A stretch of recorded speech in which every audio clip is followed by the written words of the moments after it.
Chinese President Xi Jinping had a virtual meeting with U.S. President Joe Biden on Tuesday. Craig Allen, president of the U.S.-China Business Council, told Xinhua that the China-U.S. presidential meeting was an excellent discussion, which will contribute to strategic stability.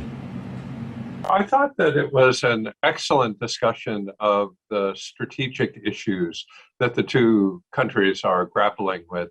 And I am confident that it will contribute to strategic stability, which is, of course, fundamental. At the same time, I regret that there wasn't enough time to talk about the economic benefits of engagement between the two countries. There are many opportunities that companies, farmers, workers, and ranchers in both countries can enjoy with greater stability.